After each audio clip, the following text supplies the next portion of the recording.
think, first of all, any action or any global dialogue on climate change has to be local, and cities is where I think that the rubber hits the road. Because at the end of the day, cities are the most densely populated areas, or spatially most densely populated areas. We also know that they emit close to 80% of the GHG gases. And use almost 80% of the electricity produced. So, immediately if you think about what can they do in terms of being more efficient about resource use, be it water, be it energy, putting in mass transit. And that immediately ensures that they can have a huge impact on climate change, especially on GHG emissions and on efficient use of resources. So I really feel that cities will do and will always continue to play a very, very important and critical role in climate action of any kind. So, as I could even probably speak for the whole jury, when we looked at the 33 projects, it was very, very hard to decide which one to really, give the prize to and which one to leave behind, because I think these cities have really endeavored to be comprehensive in their approach, extremely innovative.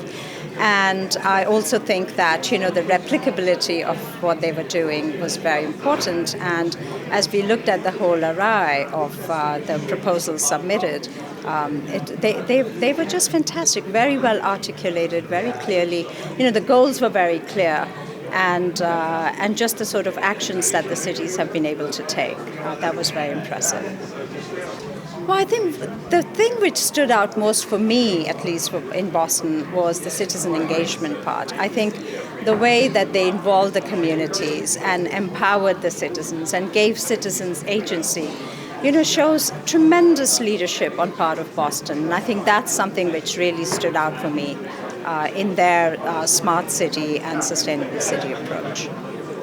I think one is, the mayors could really set an example for the national governments on climate change, because I feel that the amount of action, the kind of leadership that mayors have shown in climate change, it's really not seen so much at the national level. It somehow gets diluted. So I think that's one thing that the mayors should try and influence national governments. Secondly, I think it is very, very clear that it's the way that cities are planned, the way that, the transport is articulated in the city, the kind of housing that is there, and the sort of energy use. All of that is really under the control of the mayor. And what they have to make sure that the departments are talking to each other, because, if the urban planning department doesn't talk to the urban transport department, we will never get the kind of efficiency that we want in cities. So that's, I think, one thing the mayors must ensure. But I think the future of climate change is really in the hands of cities.